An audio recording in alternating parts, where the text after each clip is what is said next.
ஆமென். இன்னைக்கு எத்தனை பேர் நம்ம அந்த தேவ பிரசன்னத்தை உணர்ந்து வாழ்கிறோம்?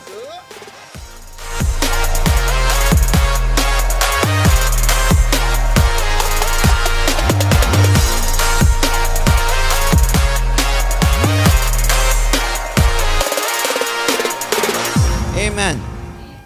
இன்னைக்கு எத்தனை பேர் நம்ம அந்த தேவ பிரசன்னத்தை உணர்ந்து வாழ்கிறோம்? ஹலோ, எத்தனை பேர் அந்த தேவ பிரசன்னத்தை உணர்ந்து வாழ்கிறோம்?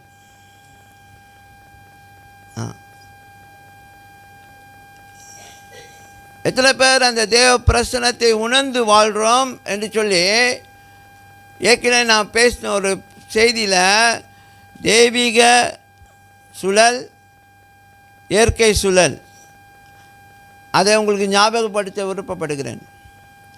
இன்றைக்கி இந்த உலகத்தில் 2 சுழல் இருக்குது. ஒன்று தெய்வீக சுழல், இன்னொன்று இயற்கை சுழல். ஆதாம் ஏவாள் தெய்வீக சுழலிருந்து இயற்கை சுழலுக்கு அனுப்பப்பட்டார்கள்.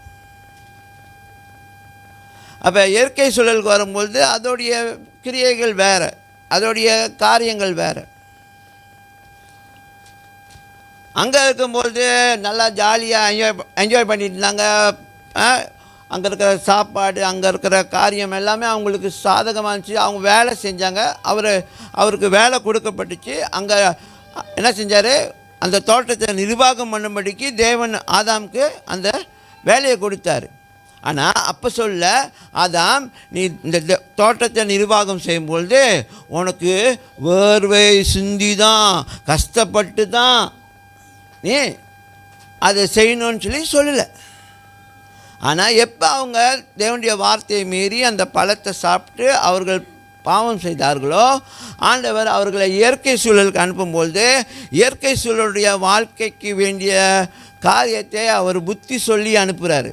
ஆனால் நிறைய இடத்துல அதை அவங்க ஆண்டவர் கடிந்து கொண்டார், அவங்கள சபித்து அனுப்புனாருன்னு சொல்லி அது தவறாக மொழிபெயர்க்க செய்யப்படுகிறது. புரியுதா?